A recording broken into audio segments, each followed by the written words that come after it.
ಒಂದು ಮಷಿನ್ ಇದೆ. ಆ ಮಷಿನ್ ನ ನೀವು ಇಂಡಿಯಾದಲ್ಲಿ ನೋಡಿರಕ್ ಸಾಧ್ಯನೇ ಇಲ್ಲ. ಈ ಬ್ರೇಕ್ಫಾಸ್ಟ್ ಈಸ್ ರೆಡಿ. ಏನ್ ಮಿಸ್ ಆಗಿದೆ ಹೇಳಿ? ಕ್ಯಾಲ್ಸಿಯಂ ಇದೆ, ಮಖಾನ ಪ್ರೋಟೀನ್ ಇದೆ, ಡ್ರೈ ಫ್ರೂಟ್ಸ್ ಇದೆ, ರಿಯಲ್ ಫ್ರೂಟ್ಸ್ ಇದೆ. ಸೊ ಇದು full healthy form of breakfast ಅಲ್ವಾ?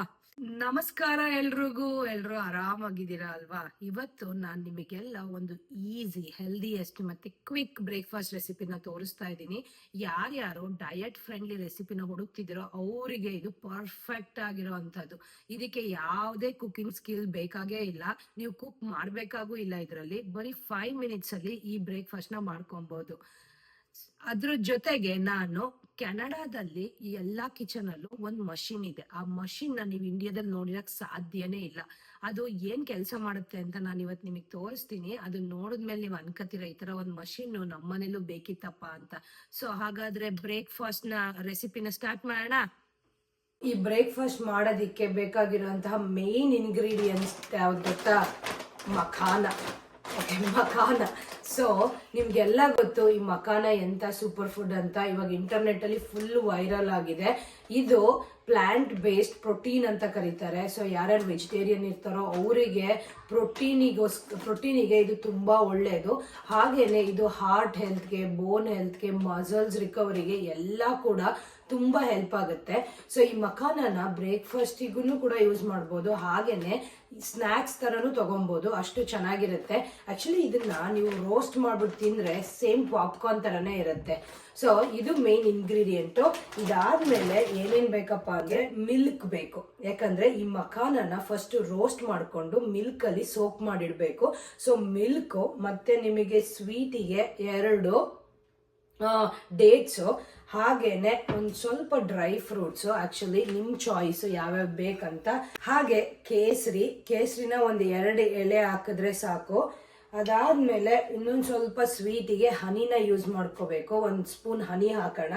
ಅದಾದ್ಮೇಲೆ ಅಗೇನ್ ಅದ್ರ ಜೊತೆಗೆ ಕಟ್ ಮಾಡಿ ಫ್ರೂಟ್ಸ್ ಹಾಕೊಳ್ಳೋಕೆ ಅವಾಗ್ಲೇ ಹೇಳ್ದಂಗೆ ನಾನು ಇದು ಫ್ರೋಸನ್ ಬ್ಲೂಬೆರಿ ತಗೊಂಡಿದ್ದೀನಿ. ಹಾಗೇನೆ ಸ್ಟ್ರಾಬೆರಿ ಮತ್ತೆ ಬ್ಲ್ಯಾಕ್ ಬೆರಿ ಇದೆ.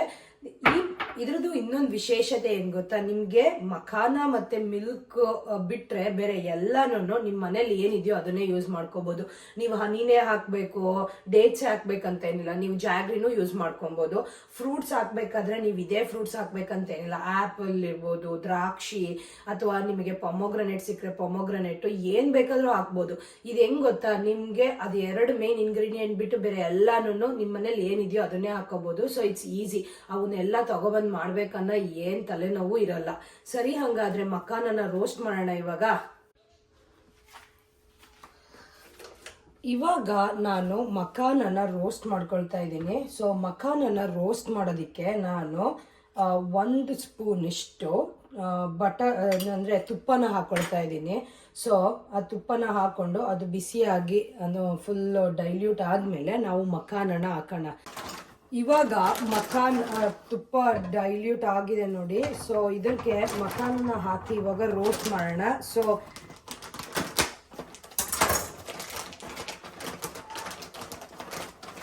ನಾನು ಅರ್ಧದಷ್ಟು ಹಾಕೊಳ್ತೀನಿ. ಆ್ಯಕ್ಚುಲಿ ನಮ್ಗೆ ಇಷ್ಟೊಂದೆಲ್ಲ ಏನು ಬೇಕಾಗಲ್ಲ. ಸೊ ಇದನ್ನ ಇವಾಗ ರೋಸ್ಟ್ ಮಾಡ್ಕೊಬೇಕು ಚೆನ್ನಾಗಿ. ಸೊ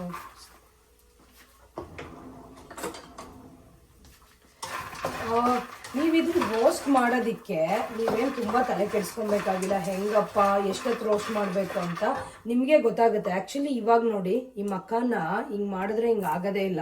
ಸೊ ಆದರೆ ರೋಸ್ಟ್ ಎಲ್ಲ ಮಾಡಿದ್ಮೇಲೆ ನೀವು ಹಿಂಗೆ ಅಮ್ಕಿದ್ರೆ ಸಾಕು, ಪಚಕ್ ಅಂದರೆ ಒಂಥರ ಈ ಪಾಪ್ಕಾರ್ನ್ ಪ್ರೆಸ್ ಮಾಡಿದ್ರೆ ಆಗುತ್ತಲ್ಲ ಹಂಗೆ ಆಗ್ತವೆ. ಸೊ ಅಲ್ಲಿ ತನಕನೂ ಇದನ್ನು ರೋಸ್ಟ್ ಮಾಡ್ಕೊಬೇಕು. ನಾನು ರೋಸ್ಟ್ ಮಾಡ್ತಾ ಇದ್ದೀನಿ. ನೀವು ರೋಸ್ಟ್ ಮಾಡಬೇಕಾದ್ರೆ ಏನು ಗೊತ್ತಾ, ಸ್ವಲ್ಪ ಇದನ್ನ ಹೀಟ್ನ ಕಡಿಮೆ ಇಟ್ಕೊಳ್ಳಿ. ಇಲ್ಲ ಅಂದ್ರೆ ಏನಾಗ್ಬಿಡುತ್ತೆ ಅಂದ್ರೆ ಈ ತರ ಸುಟ್ಟೋಗ್ಬಿಡ್ತವೆ. ಸೊ ಸ್ವಲ್ಪ ಹೀಟ್ನ ಕಡಿಮೆ ಇಟ್ಕೊಬೇಕು. ಕಡಿಮೆ ಇಟ್ಕೊಂಡು ಅದನ್ನ ತಿರುಗಿಸ್ತಾನೆ ಇರ್ಬೇಕು ಈ ತರ, ಇಲ್ಲಾಂದ್ರೆ ಅದು ಫುಲ್ ಸುಟ್ಟೋಗ್ಬಿಡುತ್ತೆ. ಮಖಾನನ ಹುರಿದಾಯ್ತು ನೋಡಿ, ಎಲ್ಲ ರೆಡಿ ಆಗಿದೆ ಈ ತರ. ಸೊ ನಿಮಗೆ ಇದನ್ನ ನೋಡಿ ಇಲ್ಲಿ ಒಂದು ಸ್ವಲ್ಪ ಆರಬೇಕು, ಆರಿದ್ರೆ ಇನ್ನೂ ಫುಲ್ ಕ್ರಂಚಿಯಾಗಿ ಬರುತ್ತೆ ಇದು. ನಿಮ್ ಡಿಪೆಂಡ್ಸ್, ಒಂದು 5 ಮಿನಿಟ್ಸ್ ಏನೋ ಹುರ್ಕೊಬೇಕಾಗುತ್ತೆ. ನೀವು ಇಷ್ಟು ಜಾಸ್ತಿ ಹುರ್ಕೊಂಡು ಒಂದು ಬಾಕ್ಸಿಗೆ ತುಂಬಿಟ್ಕೊಬೋದು. ಅವಾಗ ನೀವು ದಿನಾನು ಇದನ್ನೇನು ಹುರಿಯೋ ನೆಸೆಸಿಟಿ ಇರಲ್ಲ. ಬ್ರೇಕ್ಫಾಸ್ಟ್ ಮಾಡಬೇಕಾದ್ರೆ ಈ ಥರ ಜಾಸ್ತಿ ಹುರಿದ್ಬಿಟ್ಟು ಬಾಕ್ಸಿಗೆ ತುಂಬಿಟ್ಕೊಳ್ಳಿ. ಸೊ ಇದನ್ನ ನಾವು ಇವಾಗ ಆರಕ್ಕೆ ಬಿಡೋಣ. ಇವಾಗ ಫ್ರೂಟ್ಸ್ ಎಲ್ಲ ಕಟ್ ಮಾಡ್ಕೊಂಡ್ಬಿಡ್ತೀನಿ. ಹಾಗಾದ್ರೆ ಇವಾಗ ನಾನು ಇದರಲ್ಲಿ ಅರ್ಧ ಆಪಲ್ ಮತ್ತೆ ಒಂದು ಸ್ವಲ್ಪ ಪೊಮಗ್ರೆನೇಟ್ ಹಾಕ್ತೀನಿ, ಯಾಕಂದ್ರೆ ನನ್ನ ಹತ್ರ ಜಾಸ್ತಿ ಫ್ರೂಟ್ಸ್ ಇದಾವೆ. ಸೊ ಇವಾಗ ಕಟ್ ಮಾಡ್ಕೊಂಡ್ಬಿಡ್ತೀನಿ. ಆಲ್ರೆಡಿ ಕ್ಲೀನ್ ಮಾಡಿ ಇಟ್ಕೊಂಡಿದೀನಿ. ಆಮೇಲೆ ಆಪಲ್ನ ತೊಳೆಯಲ್ವಾ ಅಂತ ಕೇಳಬೇಡಿ.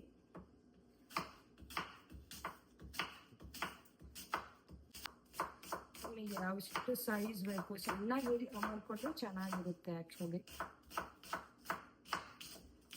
ಸೊ ಆ್ಯಪಲ್ ರೆಡಿ ಆಯಿತು. ತಗೊಂಡ್ಬಿಡೋಣ.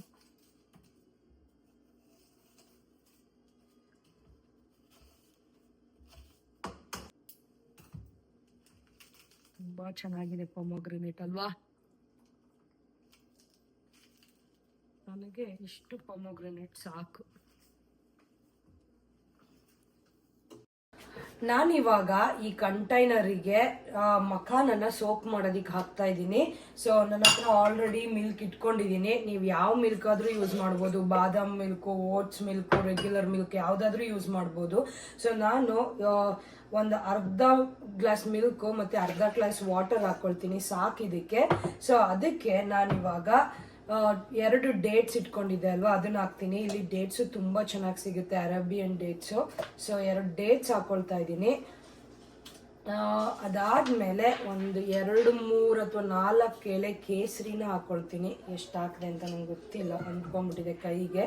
ಸೊ ಅದಾದ್ಮೇಲೆ ನಾನು ಮಖಾನನ ಹಾಕೊಳ್ತೀನಿ. ಸೊ ಇಷ್ಟು ನೀವು ಎಷ್ಟಾದರೂ ಹಾಕೊಬೋದು, ನಿಮಗೆ ಡಿಪೆಂಡ್ಸ್. ನಾನೊಂದು 3 ಇಡೀ ಹಾಕೊಳ್ತೀನಿ ಮಖಾನನ.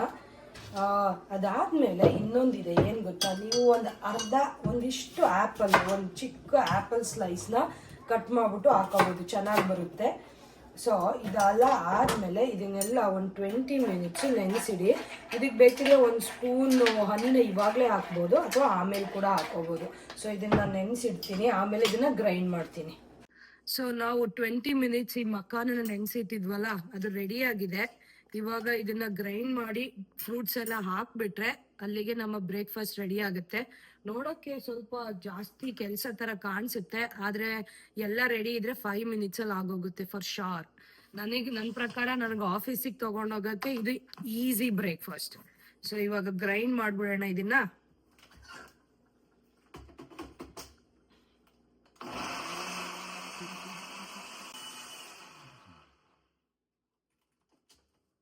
ಸೊ ಇದು ರೆಡಿ ಆಯ್ತು, ಗ್ರೈಂಡ್ ಮಾಡಿದೆ. ನಿಮಗೆ ಎಷ್ಟು ಬೇಕಾದ್ರೂ ಮಾಡ್ಕೋಬಹುದು. ಫುಲ್ ಫೈನ್ ಆಗಿ ಸ್ಮೂದಿಯಾಗಿ ಬರಬೇಕು ಅಂದ್ರೂ ಮಾಡ್ಕೊಬಹುದು, ಅಥವಾ ನಿಮ್ಗೆ ಹೆಂಗ್ ಬೇಕಾದ್ರು. ಇದರಲ್ಲಿ ಎಂತ ಸೆಟ್ ಆಫ್ ರೂಲ್ಸ್ ಇಲ್ಲ ಈ ಬ್ರೇಕ್ಫಾಸ್ಟ್ ಅಲ್ಲಿ, ನಿಮ್ಗೆ ಹೆಂಗ್ ಬೇಕೋ ಹಂಗ್ ಮಾಡ್ಕೋಬಹುದು. ಸೊ ಇದು ರೆಡಿ ಆಯ್ತು. ನಾನು ಇದಕ್ಕೆ 1 ಸ್ಪೂನು ಹನಿನ ಹಾಕೊಂಡ್ಬಿಡ್ತೀನಿ. ಸೊ 1 ಸ್ಪೂನ್ ಹನಿ, ಬಿಕಾಸ್ ನಂಗೆ ಸ್ವಲ್ಪ ಸ್ವೀಟ್ ಆಗೇ ಇರ್ಬೇಕು ಯಾವಾಗ್ಲೂ. ಸೊ 1 ಸ್ಪೂನ್ ಹನಿ ಹಾಕೊಳ್ತೀನಿ. ಸ್ಪೂನೇ ತಗೊಂಡು. ಸೊ ಈ ಕೆನಡಾದಲ್ಲಿ ಹನಿನೂ ಕೂಡ ತುಂಬಾ ಚೆನ್ನಾಗಿ ಸಿಗುತ್ತೆ, ಬಿಕಾಸ್ ಇಲ್ಲಿ ತುಂಬಾ ಹನಿ ಫಾರ್ಮ್ಸ್ ಇರುತ್ತೆ, ಈ ವೈಲ್ಡ್ ಹನಿ, ಫ್ಲವರ್ಸು ಅದೆಲ್ಲ. ಸೊ ಈ ಸಲ ನಮ್ಮ ಸ್ವರ್ಣನೇ ತುಂಬಾ ಚೆನ್ನಾಗಿದೆ ಹನಿ ತಂದ್ಕೊಟ್ಲು. ಥ್ಯಾಂಕ್ ಯು ಸ್ವರ್ಣ. ಸೊ ಇದಾಯ್ತು. ಆಮೇಲೆ ಡ್ರೈ ಫ್ರೂಟ್ಸ್ ಎಲ್ಲ ಕಟ್ ಮಾಡಿ ಇಟ್ಕೊಂಡಿನಿ. ಯಾವ್ದಾದ್ರು ಡ್ರೈ ಫ್ರೂಟ್ಸ್ ಹಾಕೊಳ್ಳಿ, ಆಲ್ಮಂಡು, ಪಿಸ್ತಾ, ಬಾದಾಮಿ, ಏನ್ ಬೇಕಾದ್ರೂ ಹಾಕೋಬಹುದು. ಸೊ ಇದನ್ನೆಲ್ಲ ಹಾಕೊಂಡ್ಬಿಡ್ತೀನಿ. ಫ್ರೂಟ್ಸ್ ಎಲ್ಲ ಕಟ್ ಮಾಡಿ ಇಟ್ಕೊಂಡಿದ್ದೀನಿ ಎಲ್ಲಾನು.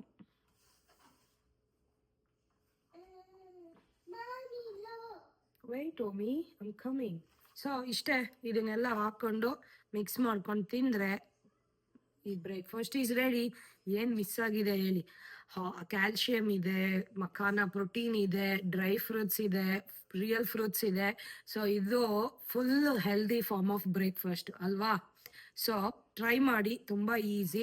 ಆ್ಯಂಡ್ ಕಮೆಂಟ್ ಮಾಡಿ ಹೇಗಿತ್ತು ಅಂತ. ನೀವು ಈಸಿಯಾಗಿ ಮಾಡಿ ಇಟ್ಕೊಬೋದು. ಇದನ್ನೆಲ್ಲ ಗ್ರೈಂಡ್ ಮಾಡಿ ಮಖಾನನ, ಆಮೇಲೆ ಡ್ರೈ ಫ್ರೂಟ್ಸ್ ಹಾಕೊಂಡು, ಆಮೇಲೆ ಫ್ರೂಟ್ಸ್ ಹಾಕೊಂಡು ಮಿಕ್ಸ್ ಮಾಡ್ಕೊಂಡು ದಿನ ತಿನ್ಬೋದು. ಸೊ ನಾನಂತೂ ಇದನ್ನ ಆಫೀಸ್ಗೆ ಹೋಗ್ಬೇಕಾದ್ರೆಲ್ಲ ಇದನ್ನೇ ಮಾಡ್ಕೊಂಡು ಹೋಗೋದು. ಹೇಳಿ ನನಗೆ ಹೇಗಿತ್ತು ಅಂತ. ಮಖಾನ ಬ್ರೇಕ್ಫಾಸ್ಟ್ ರೆಸಿಪಿ ರೆಡಿ ಆಗಿದೆ.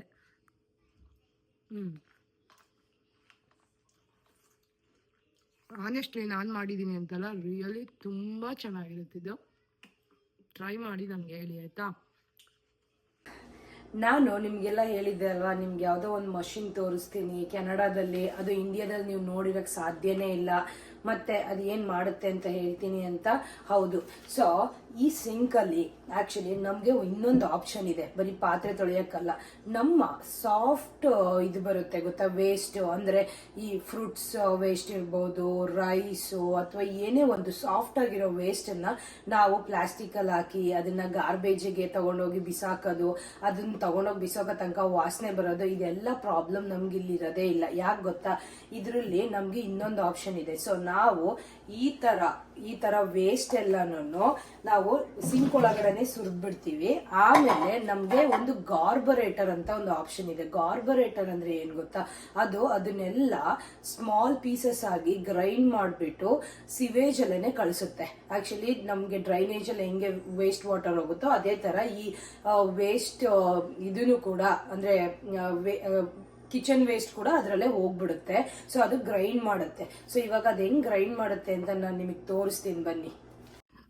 ಇದೇ ಆ ಗಾರ್ಬರೇಟರ್ ಮಷಿನ್. ಸೊ ಈ ಮಷಿನ್ ನ ಈ ತರ ಸಿಂಕಿಗೆ, ಈ ಸಿಂಕ್ ಇಂದ ಕೆಳಗಡೆ ಕನೆಕ್ಟ್ ಮಾಡಿರ್ತಾರೆ ಈ ತರ ಗಾರ್ಬರೇಟರ್ ಮಷಿನ್ ನ. ಈ ಮಷಿನ್ನೇನೆ ಆ ಫುಡ್ ವೇಸ್ಟ್ ನ ಗ್ರೈಂಡ್ ಮಾಡೋದು. ಸೊ ಇವಾಗ ಅದು ಹೆಂಗ್ ಗ್ರೈಂಡ್ ಮಾಡುತ್ತೆ ಅಂತ ಆನ್ ಮಾಡ್ಬಿಟ್ಟು ತೋರಿಸ್ತೀನಿ ತಡೀರಿ. ಸೊ ನಾನು ಇವಾಗ ಇದನ್ನೆಲ್ಲ ಹಾಕಿದ್ದೀನಲ್ವಾ, ಫುಡ್ ವೇಸ್ಟ್ ಎಲ್ಲ, ಇದು ಹಾಕಿದ್ಮೇಲೆ ಕೋಲ್ಡ್ ವಾಟರ್ನ ಆನ್ ಮಾಡಬೇಕು. ಅದು ಆನ್ ಮಾಡಿದ್ಮೇಲೆ ನಾವು ಇಲ್ಲಿ ಸ್ವಿಚ್ ಆನ್ ಮಾಡಬೇಕು. ನೋಡಿ ಇವಾಗ ಹೆಂಗ್ ಸೌಂಡ್ ಬರ್ತಾ ಇದೆ. ಸೊ ಆ ಸೌಂಡ್ ಬರೋವಾಗ ನಾವು ಅದನ್ನ ಒಳಗಡೆ ಕಳಿಸ್ಬೇಕಲ್ಲ, ಈ ಥರ ಒಳಗಡೆ ಅದನ್ನೆಲ್ಲ ಹಾಕ್ಬಿಟ್ರೆ ಅದು ಗ್ರೈಂಡ್ ಮಾಡಿಬಿಡುತ್ತೆ.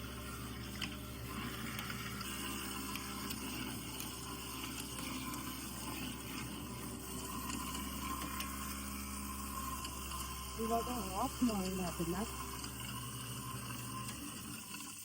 ಅಲ್ಲಿ ನಮ್ಗೆ ಸ್ವಿಚ್ ಕೊಟ್ಟಿರ್ತಾರೆ ಆಫ್, ಹಿಂಗೆ ಆಫ್ ಆನಿಗೆ.